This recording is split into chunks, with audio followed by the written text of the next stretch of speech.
Bank অ্যাকাউন্টে জমা থাকা টাকা তুলতে নিজের বোনের কঙ্কাল নিয়ে ব্যাংক ম্যানেজারের কক্ষে হাজির হয়েছেন এক ব্যক্তি। ভারতের ওড়িশা রাজ্যের কেওনাঝড় জেলায় ঘটেছে এই অস্বাভাবিক ঘটনা।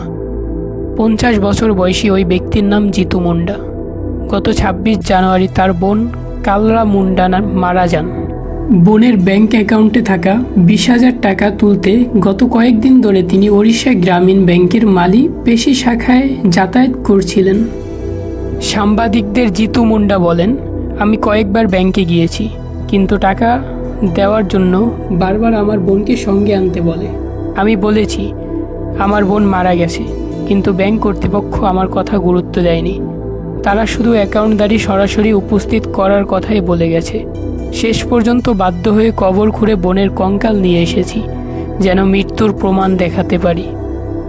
ঘটনার পর স্থানীয় প্রশাসনের মধ্যে তৎপরতা শুরু হয়েছে। পাটনা থানার ভারপ্রাপ্ত কর্মকর্তা আইসি কিরণ প্রসাদ শাহ জানান, ব্যাংক কর্মকর্তারা জিতুকে সঠিক প্রক্রিয়া পরিষ্কারভাবে বুঝিয়ে বলতে পারেনি। তিনি বলেন, জিতু একজন আদিবাসী, তাই আইনি উত্তরাধিকারী বা নমিনির মতো বিষয়গুলো তার কাছে পরিষ্কার ছিল না।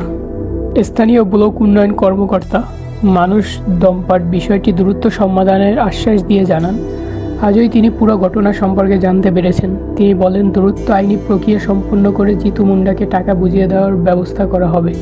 পুলিশ ও প্রশাসনের মধ্যস্থতায় ব্যাংক অ্যাকাউন্ট থেকে টাকা উত্তোলনের প্রক্রিয়া চলছে।